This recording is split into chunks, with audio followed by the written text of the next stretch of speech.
亲爱的观众朋友们，大家好，欢迎大家来到天津卫视大型情感节目《爱情保卫战》。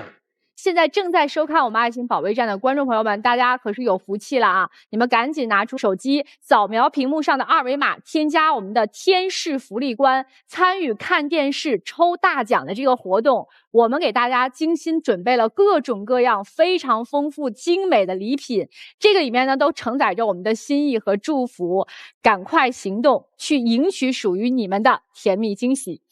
那接下来我们一起掌声欢迎今天来到节目求助的两组嘉宾登场，欢迎他们。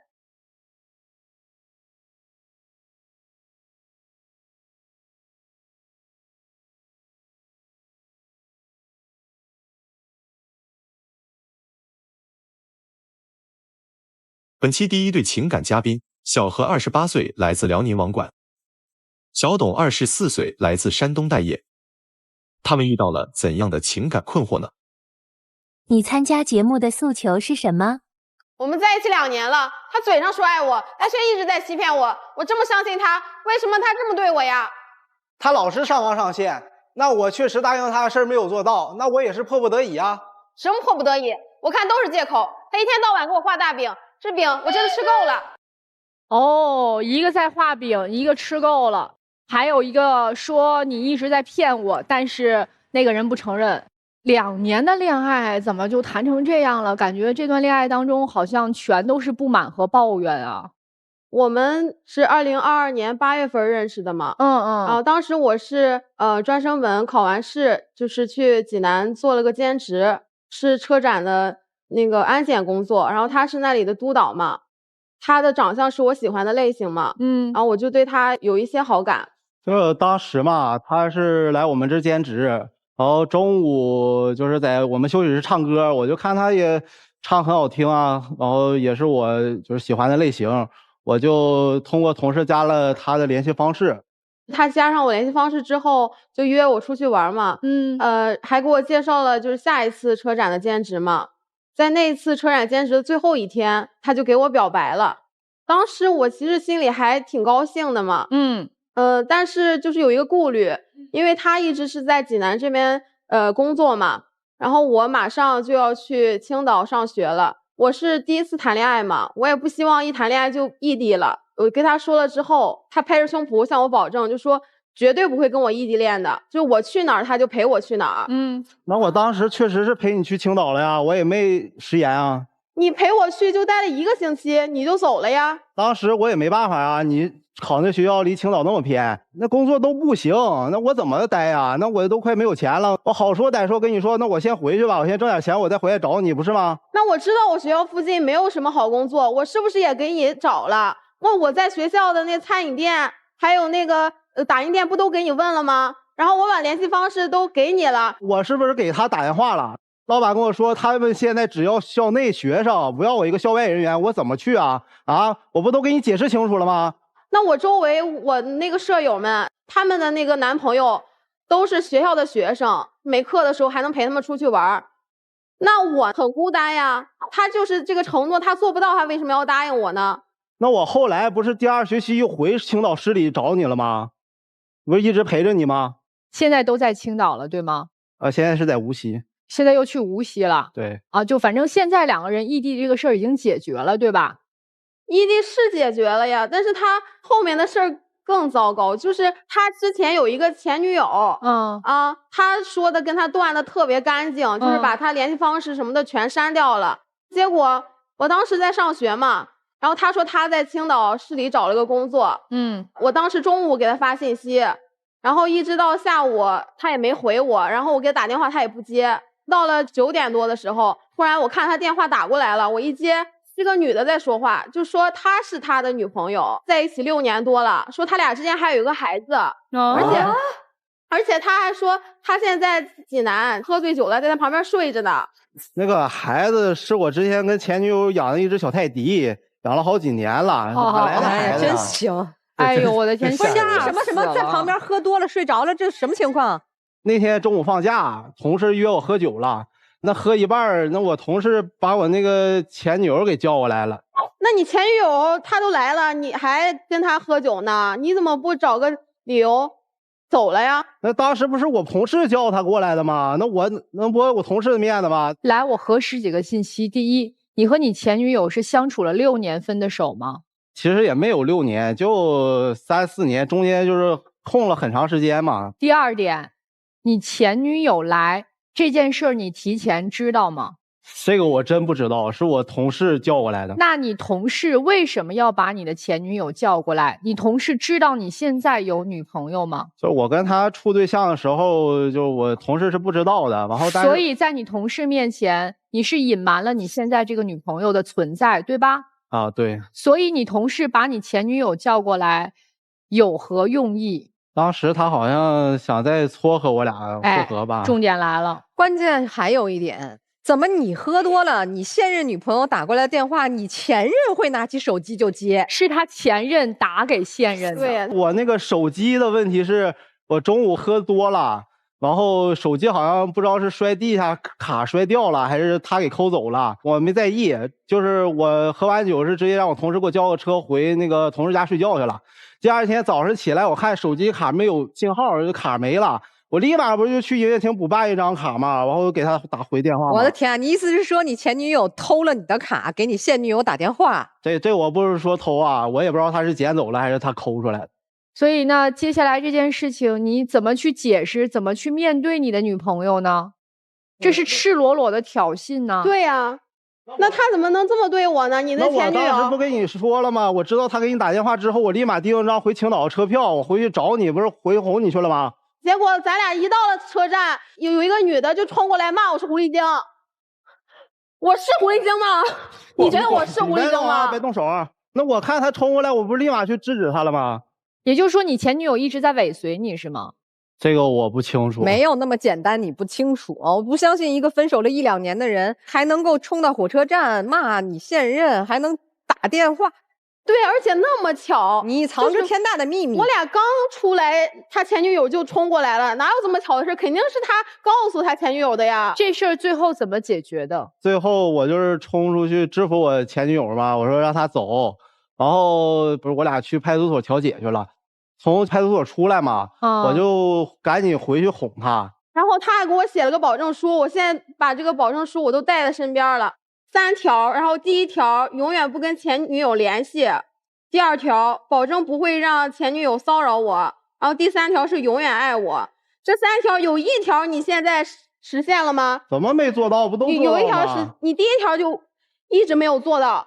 我当时放假了，他给我订好了酒店，就说要陪我，然后当时我们俩正在那个酒店聊天呢，然后突然有人在那敲门，然后我就开了门，然后没有人嘛，然后后来又有人在那敲门，我就让他出去看看。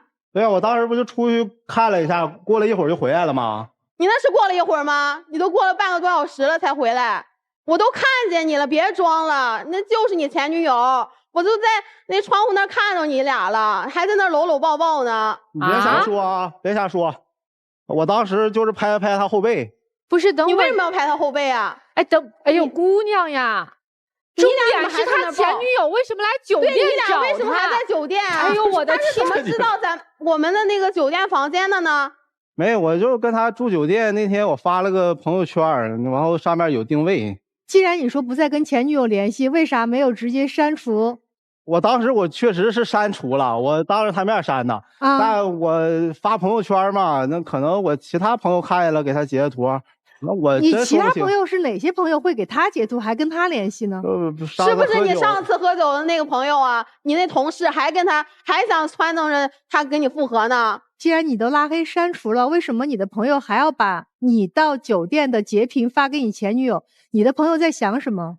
前女友跟我那个同事关系好，然后就是说老问我的去向在哪里，那他来我也拦不住他呀，是不是？你那个手机上我都看到你跟你前女友还在那联系呢。他俩聊什么了？因为什么联系？聊的那他俩狗的事儿，他给他买什么玩具，还给他发什么截图。这只狗是你们2个人以前一起养的是吗？对，养了好几年。最后这个狗的监护权给了谁？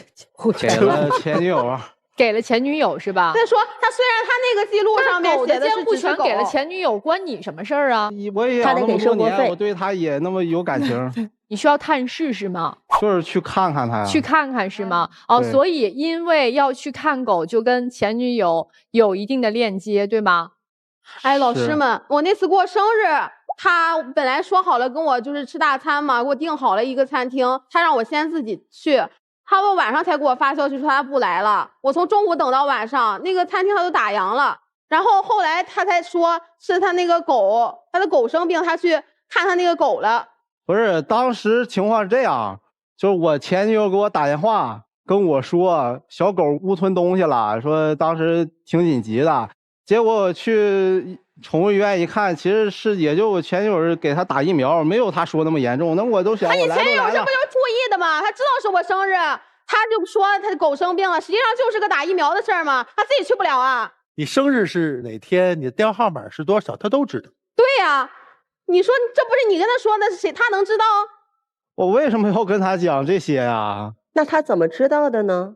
那我给他庆生日不是发朋友圈吗？他们都也都能看见。你的朋友圈又被他看见了，是吧？怎么就那么巧啊？又被他那个朋友看到，又转给天天能看到啊他。哎，你那个总是帮你截图的朋友，你没警告过他吗？没提醒过他不要做这种事儿吗？我跟他说过了。你朋友也不把你的话往心里去。我说你那个朋友，我早就让你把他跟他断了，你还在这跟他联系。而且像这种狗狗如果生病啊，狗狗比如说要吃什么狗粮啊之类的，一般这个不都得付抚养费吗？对吧？需要。哦，还真需要哈。每个月付多少钱的抚养费啊？就1000。每个月固定1000吗？固定1000。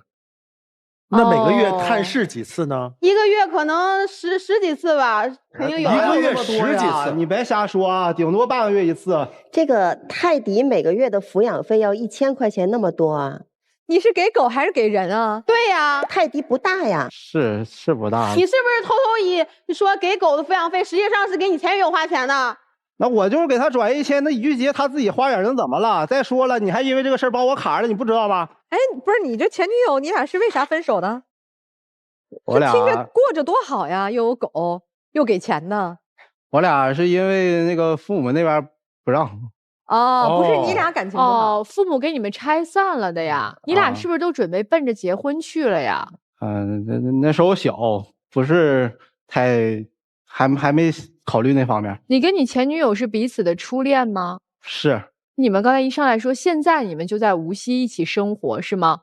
对。是啊，我现在被他骗到无锡来了。我本来打算毕了业之后就在老家那找一个稳定一点的工作，结果他就说江浙沪那边发展好，机会多，他已经给我无锡那边找好了工作了，然后我就听了他的话了嘛，然后我就跟他一块去了呀。你找什么破工作呀？有吗？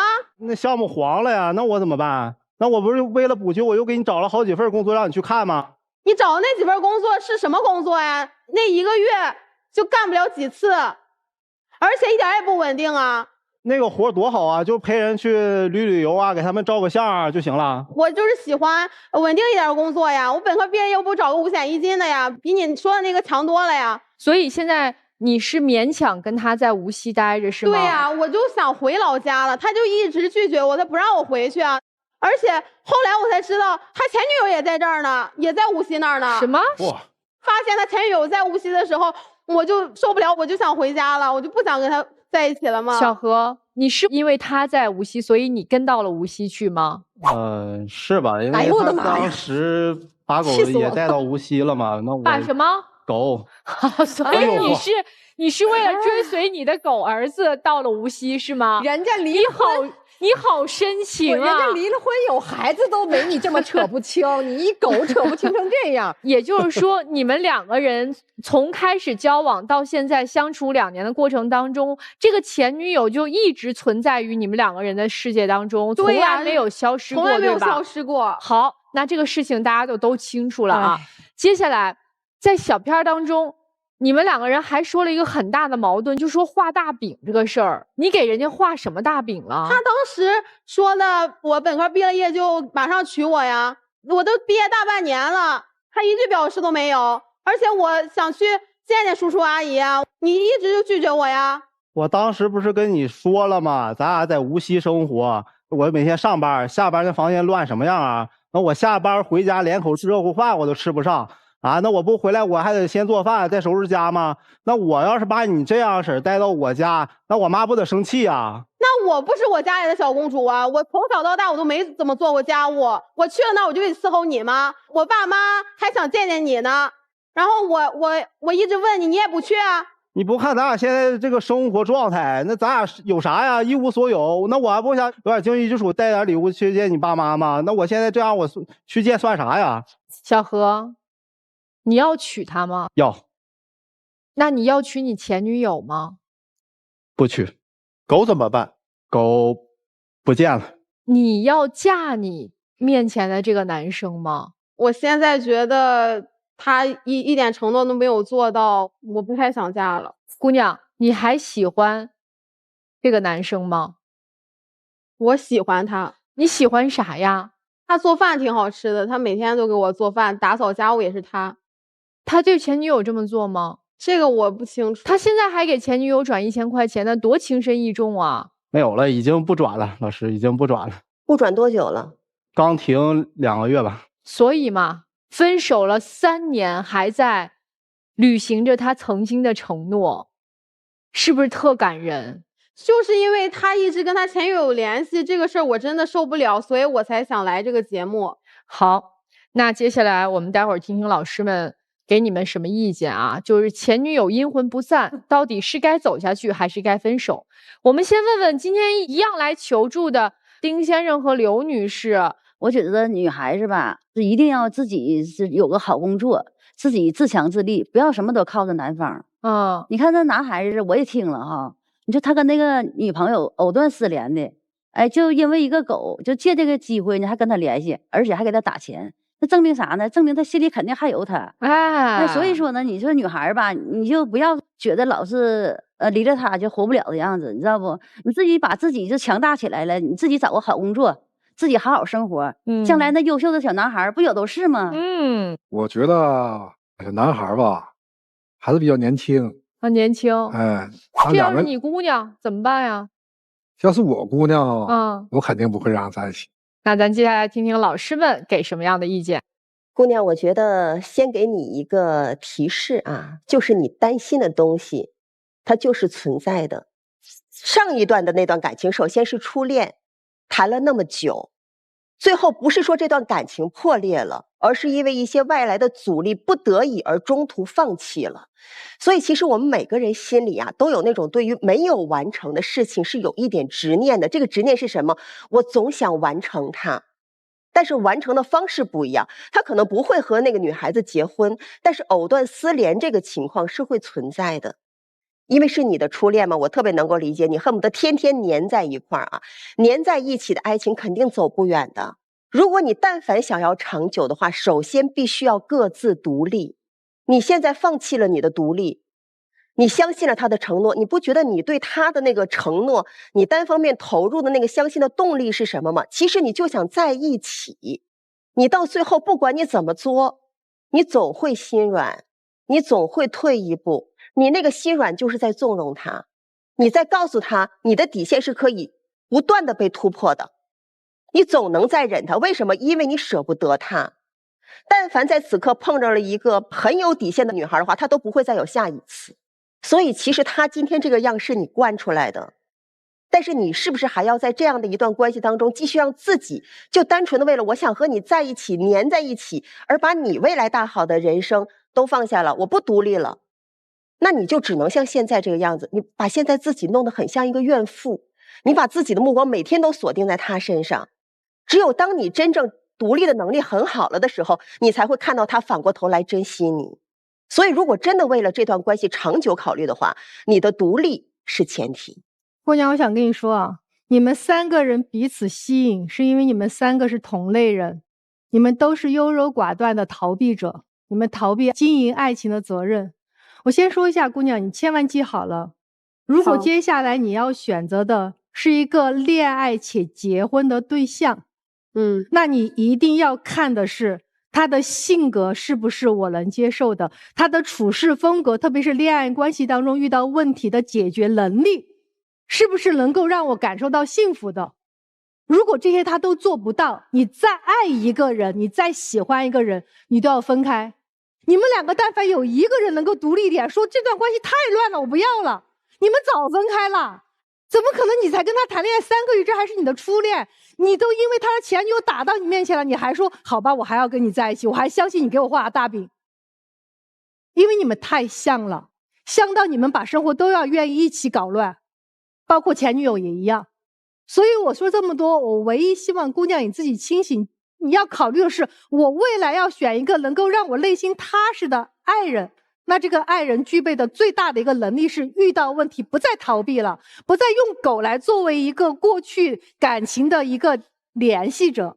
所以我可以武断说一下，你的男朋友他没有办法达到说未来不见他的前女友或者不见他的狗，因为他还不够独立，他只是暂时为了这段关系他忍了。男生你还不知道自己到底想要什么，而姑娘如果你清楚你想要的，那你就要坚定的做一个决断，我再爱一个人，我再喜欢他，可是我要的是幸福，我也要放手，我宁愿痛，我也不愿意让自己持续痛下去。你谁都不爱，无论是你的前女友还是你的现女友，你爱的只是你自己。我既要前女友，我又要狗儿子，我还要现女友。因为现女友比前女友漂亮啊，因为现女友可能会赢得你爸妈的同意，但是前女友我又放不下呀，所以我都要。但整件事情里面最让人生气的是你的女朋友。姑娘，这个男人还依然和那个羞辱你的女人在一起，你还没有走，你还跟着他去无锡，还指望他帮你找工作，还口口声声手心朝上的要工作，你的自尊心呢？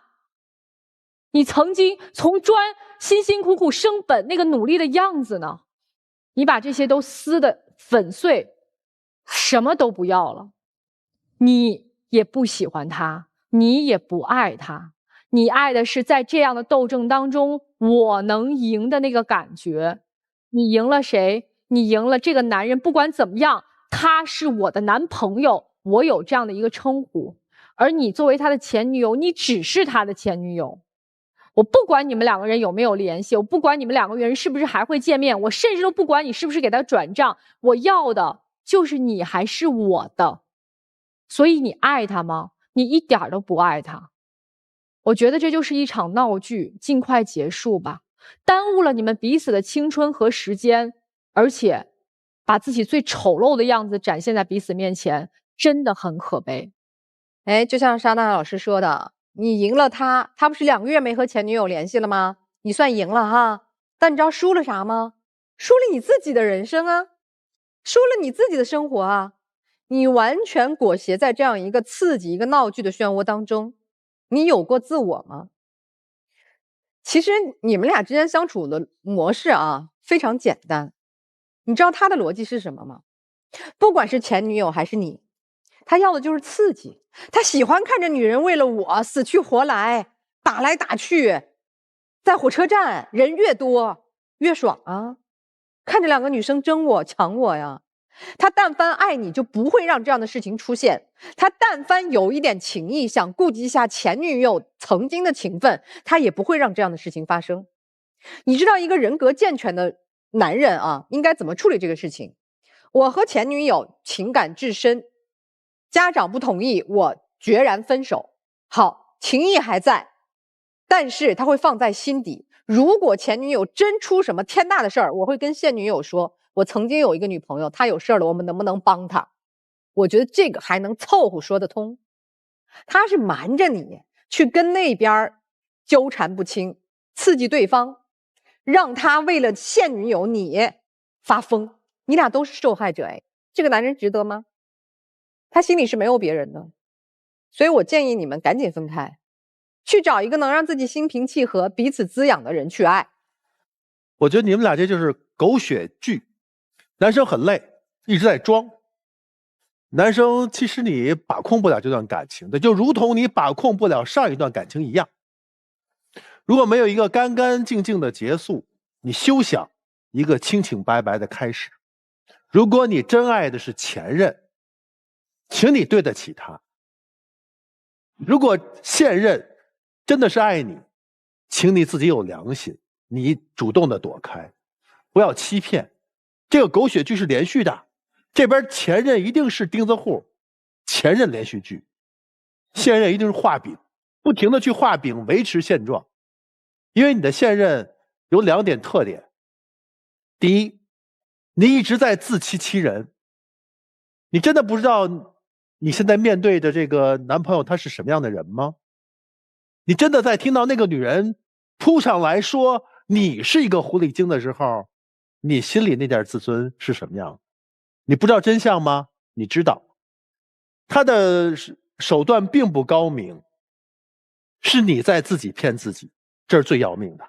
第二，你心中有个炸弹，那就是情绪，你很难把控自己的情绪，你不稳定，你点火就着，但你总是抓不到重点和关键，你搞得自己很累，你们俩都很累。所以我想给你一个建议，那个保证书留着有意义吗？擦眼泪都觉得硬啊，不如撕了它，因为它一文不值。幸好还年轻，还有试错的时间。接下来的时间，你们坐在那儿好好想一想啊，待会儿要不要出来？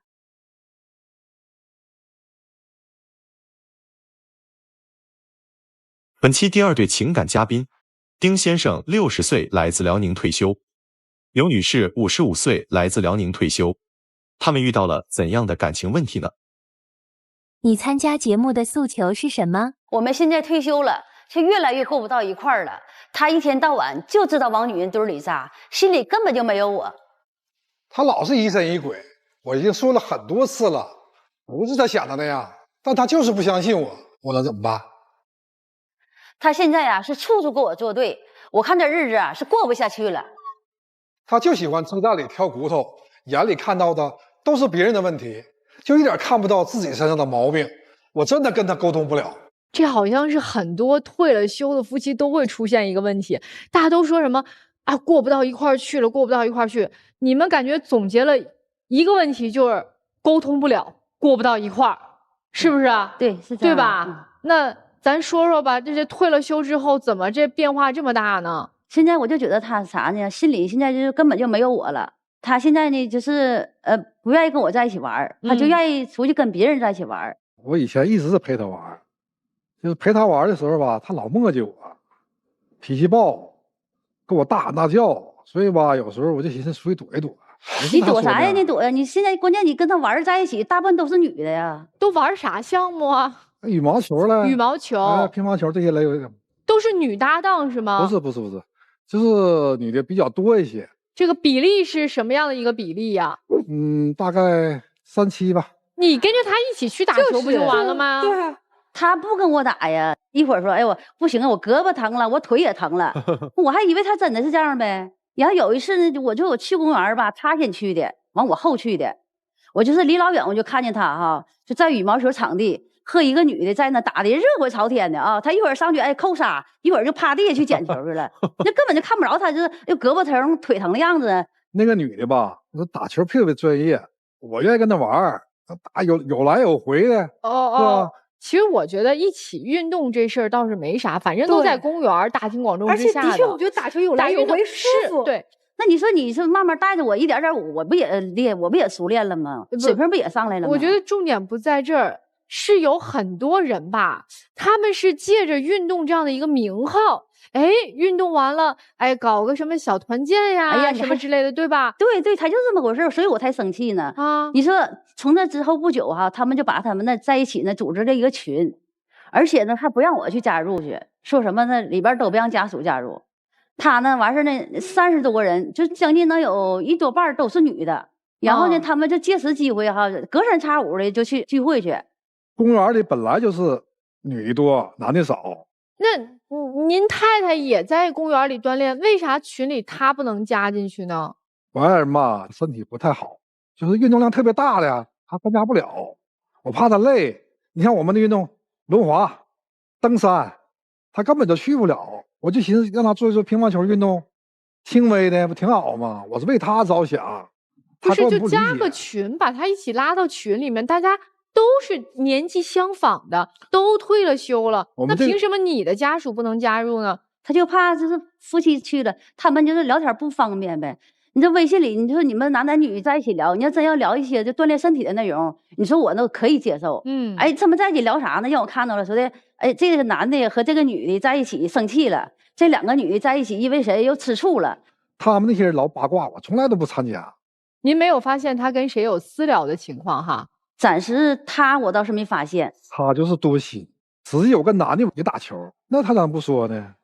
就跟女的打球的时候，他就不愿意。对呀，那我看他不舒服，那你就把这群就解散就完事了呗。我跟你说多少次了，我说的你把这群解散了，你要玩咱俩出去一起玩不挺好吗？不，大姐，那你为什么不能跟男的打球去啊？他呢也还不愿意我跟别人打球呢。虽然说我打球吧，跟女的打球，但是我是真打球。别的什么都没有，他也真打球啊？他打球，我是这么回事吗？我不相信别的男的。这更过分的是啥呢？哈，还有一个驴友群，他们背个包完出去登山，我要去呢，说啥？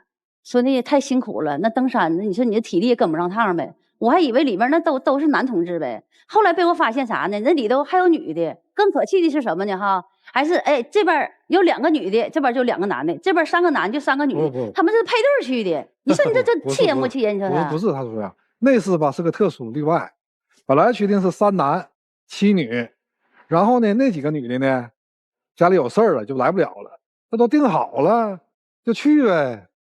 那你去你们晚上怎么在一起睡的？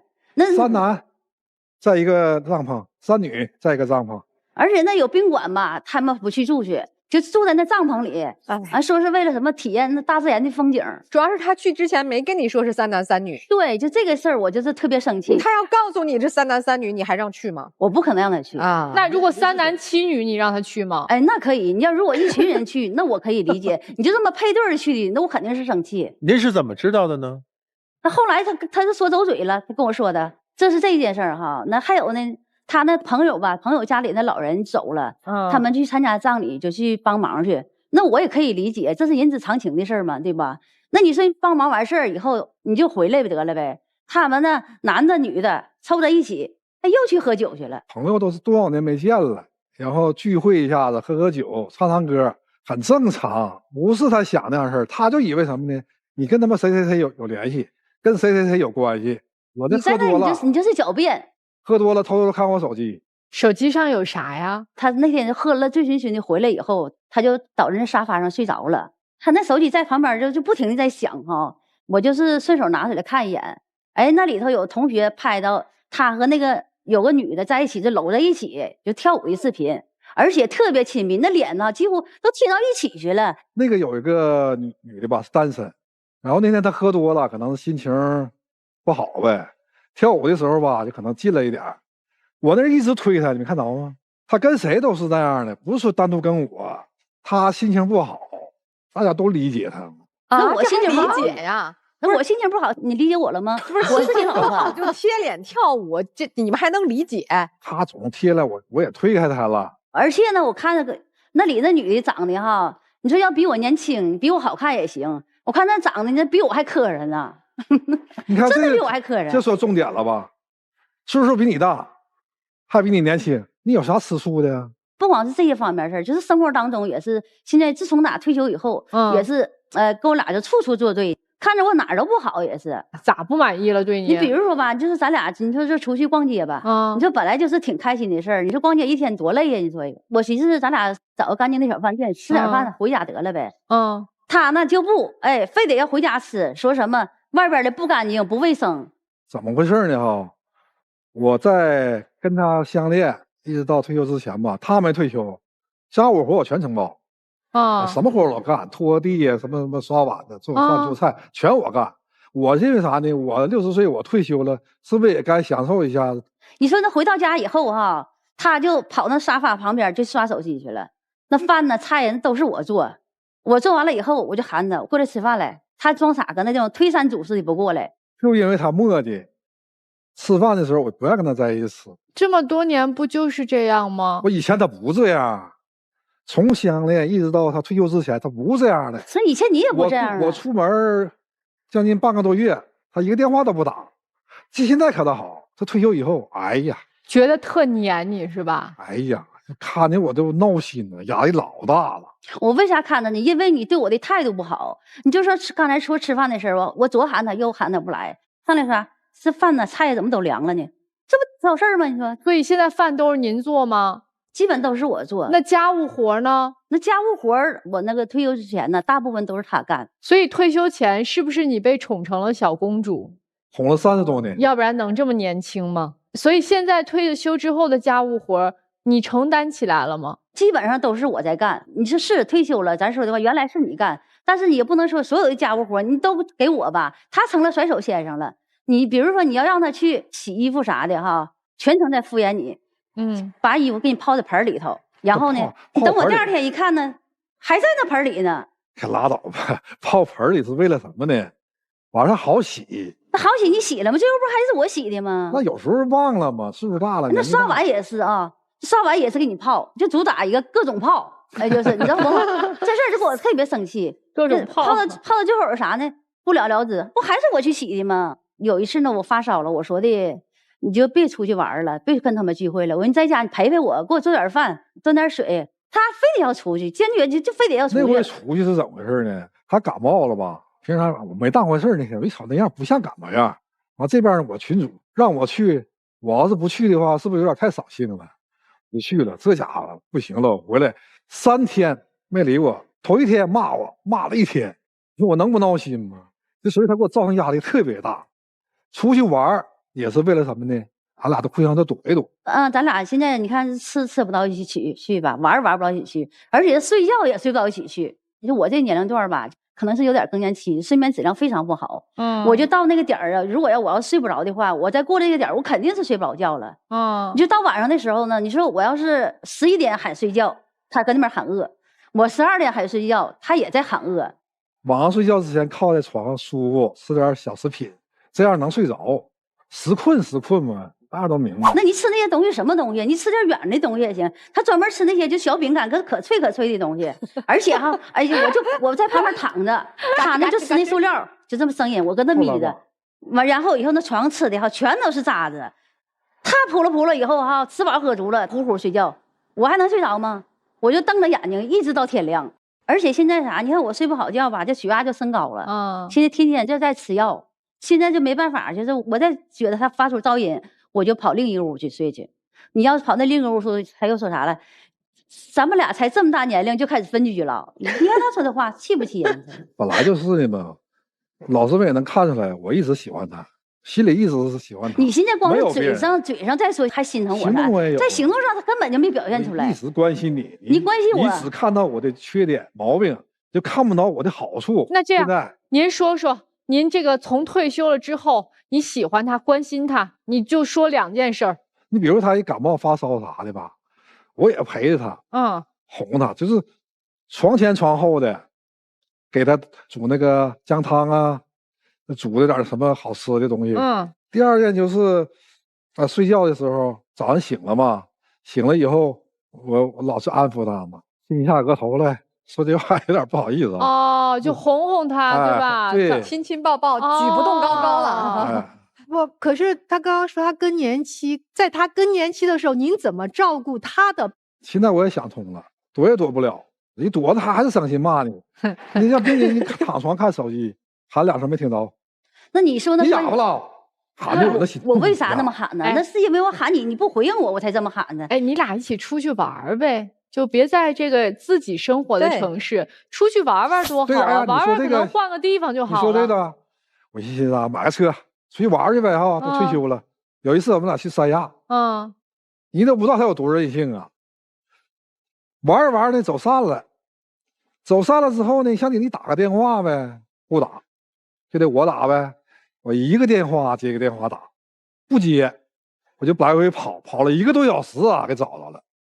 见面就给我一顿臭骂，旁边一群人骂您啥呀？什么难听什么玩意儿？我为什么骂你啊？哎，我跟各位老师说一下啊，你说2口子出去旅游，是不是咱俩一起走啊？他呢，在我前面那有100米、200米远啊，他根本就不跟我在一起走，我在后边，你说我紧赶不赶撵他？然后呢，他到前面呢又拍这个景又拍那景，他不怎么给我拍照片啊。您为啥不拍他呀？他给我拍，这我讲他给我拍，我是没有那么高啊，没有那1.8米大长腿，那你不能给我拍那1.2米小个那形象去啊，把我拍的那个镜头就几乎到外面了，专门拍那花，你知道他拍那你做的再好，他也不会满意的。您年轻的时候拍过他吗？年轻时候拍啊。那会儿拍的好吗？那时候拍的好。现在胖了吧，就不上你相了。别老说人家胖了，怎么回事大哥？对呀，我姐姐胖多好看呀！所以他才不愿意跟我在一起玩，愿意跟外边的女人在一起玩。最可气的是啥呢？哈，他抽烟这件事儿啊，他抽烟吧，你说他抽了这么老些年烟了，几十年的烟了，我说我要立即让他戒了，那是不可能。你说我也是能理解哈，那你说你一天你是不是应该少抽点烟呢？啊，现在以前1天2包，现在就3天1包。我没感觉到啊。哎，以前没退休的时候，你管他抽烟这事儿吗？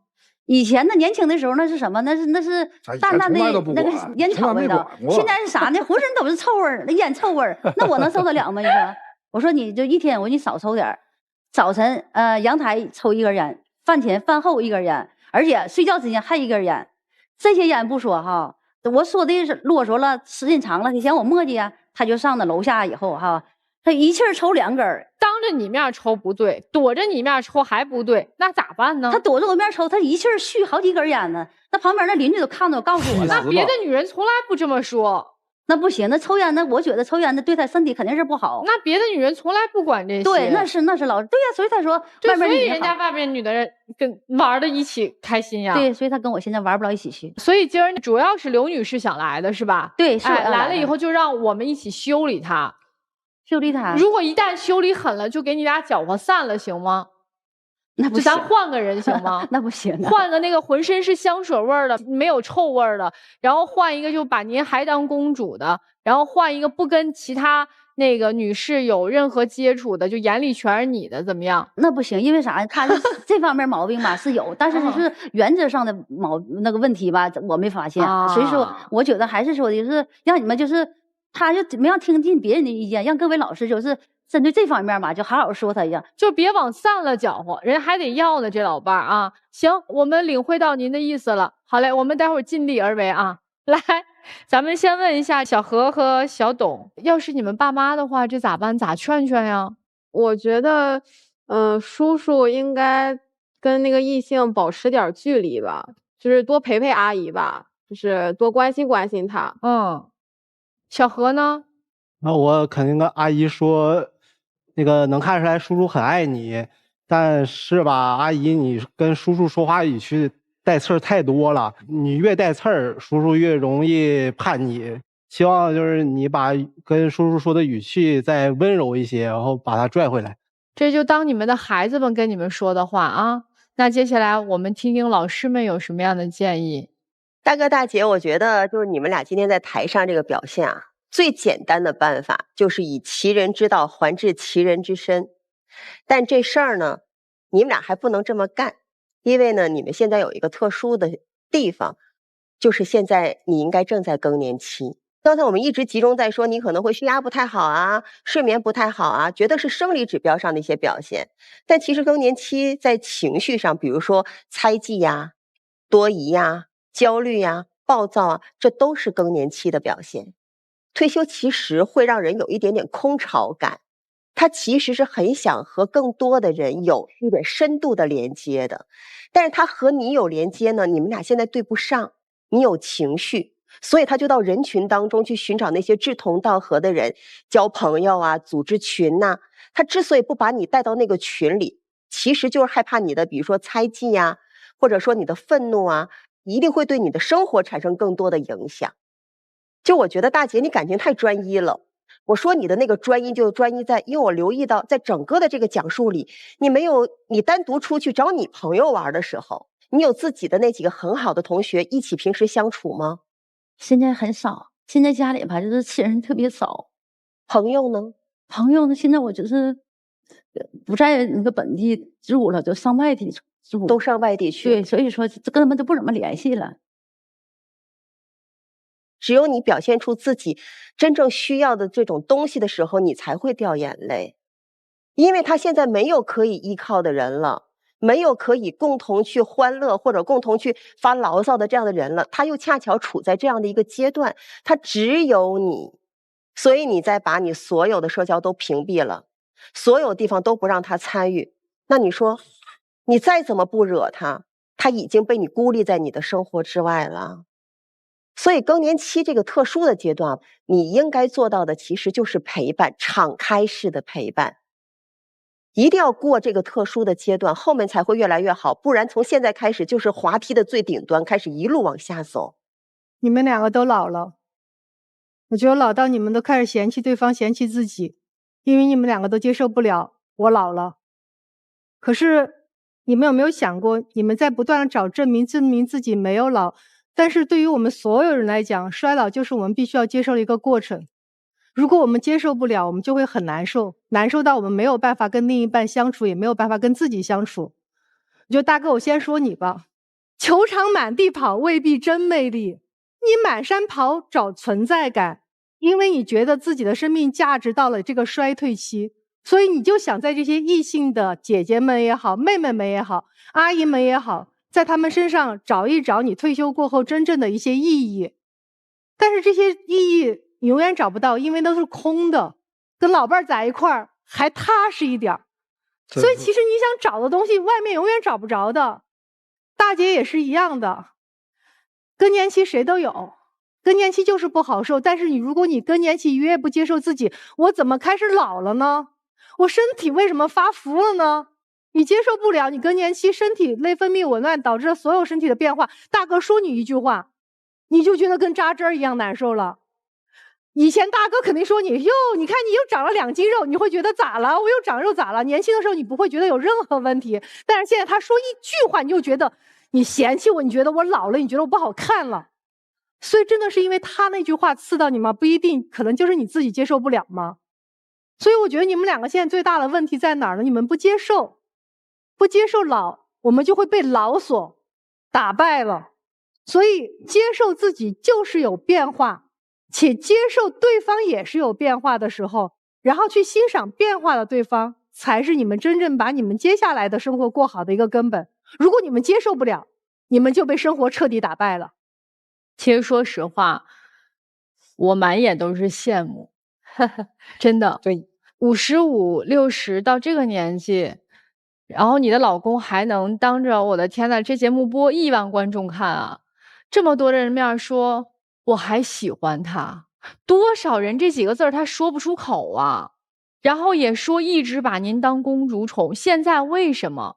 现在因为不知道怎么宠了，脾气变了，以前的那些招都不好使了，他变得特别的无力，所以他开始需要一些自己的空间。一面退休了，本来价值感就缺失，另外一面我老婆我都哄不好了，价值感更缺失。不管怎么样，他是个男人，他需要认同，所以他在寻找这份认同。他为什么是那个群的群主啊？因为那么多人都认同他。其实我为什么说是羡慕的感觉和幸福的味道，是因为我的父母的年纪正好比你们都稍微大一些，正好他们2个人最近在经历小别离。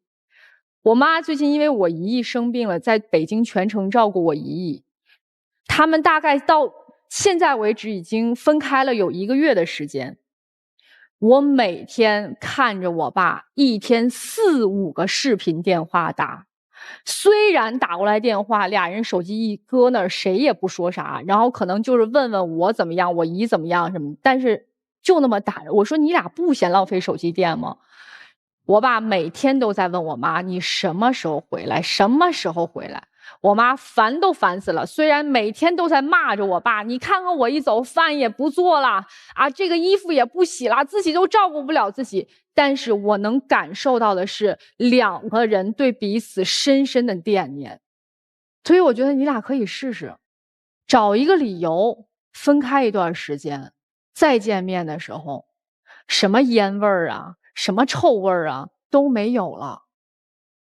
那个时候就能感受到彼此对彼此的重要，因为天天在一起，没有分开的时间，你们可能就忽略了你在我心中的那个分量。当一旦有距离产生的时候，你们就能看见彼此对彼此的重要。大哥，就是你不对，你怎么能说啊？这个羽毛球场上，人家其他的女性比自己媳妇儿打得好，所以你就不跟她打了？你怎么能这么说话呢？你怎么能说当年我老婆90斤，今天这么胖的我抱不动？听了我都生气。这要是我大姐，我得向着她跟你吵一架。你怎么能这么说话呢？你怎么能出去拍风景，把自己老婆落在200米开外？你就是不对，是吧，姐？对，你就是不对呀！你不关注人家。我们可以为了自己的爱好去寻求欢乐，因为退休了，生活状态是有变化。但是爱人的需求和爱人的习惯是不是应该放在第一位？我觉得答案是肯定的。当然，我非常同意莎娜老师意见，你们是感情很好的哈，来了也让我们很羡慕。但是你说到了这个年龄，相濡以沫30多年，那真的是要跟上我们生活变化的节奏去调整，对吧？我觉得你做的不够好，这是我实打实，我不是替大姐说话，是我感受到的，你对她就是有一定的冷落。我再说说大姐啊，这个大姐，我觉得你确实矫情了点哈啊，但你这个矫情有情可原，她把你惯的，谁让她这么惯你呢？但是我们到了55岁退休了，身体也发生了变化，这是客观的生理性的，对吧？那怎么找到欢乐？天天盯着这个老头吗？你天天盯着他你就开心了吗？你天天数落他你就愉快了吗？我不觉得你愉快啊。所以愉快从哪儿来啊？愉快得从你自己的心里生出来啊。你不愉快，别人能让你愉快吗？怎么能让自己从内心生出愉快呢？爱自己呀！你现在不爱自己啊，你把所有的这种能给你带来欢乐都指望在他身上，这就是不爱自己的表现。刚才小鹏老师说你不接受自己，不接纳自己，那也就是在说你不爱自己。爱自己是要去做让自己开心的事儿，而不是指责埋怨自己的伴侣不让自己开心。所以个人的问题找个人。还有大姐，你很漂亮，你别听他说的，你要90斤那可真没法看了。你很漂亮啊，不听他说你的。别人都是夕阳红，你们快夕阳黑了。因为彼此虽然心里面有对方，但那是亲人，但你们的眼里已经没有对方，爱人碍眼了。大姐啊，其实刚才我跟严老师在说呀，我说怎么都55了才更年期呀？这其实已经算一个什么证明？您的机能比一般人都强，您还年轻，对吗？所以说，其实年轻就要有年轻的心态，但您心不太年轻，因为不自信了嘛，因为你觉得自己不如人家了嘛，所以会觉得，哎，那个老太太各方面都不如我，但是我老公为什么对她那么好？志同道合，理解啊，因为他们能玩到一起啊。其实你是羡慕他，为什么我老公有那么多的人脉？为什么我老公退休之后退而不休，马上就有一个青春的第2战场，可以跟人去生龙活虎的去锻炼，和您在一起呢，浑身骨头都散架，巨大的一个失落。但问题是你应该向他学习，而不是制约，把自己调整好了，他自然就回来了，他眼里自然就有你嘛。大哥呀，我们是要去找年轻存在感，是能够那些异性给我们一些这种自信，但是你也知道他们只是一时，他们可能只能陪了那个热闹，但真正我们需要温馨需要安全的事还是他，对吗？多回来吧，眼里多看看他，好不好？有时候心里的话也需要嘴说出来。也谢谢2位啊！接下来的时间，请我们2组嘉宾呢，咱们回到门后。电视机前的观众朋友们，欢迎大家登录优酷视频、腾讯视频收看节目的完整内容。小何和小董还真是应该好好考虑一下。那么接下来我们就要揭晓答案了。好啦，我们一起来看答案吧。3、2、1，请开门。走了吧？应该要走吧？挺好，挺好，挺好，挺好的。来吧，送上掌声。希望他们2个人都有一个新的开始啊。那接下来我们就要看一看结婚35年的这对夫妻。好了，一起开门看答案，请开门。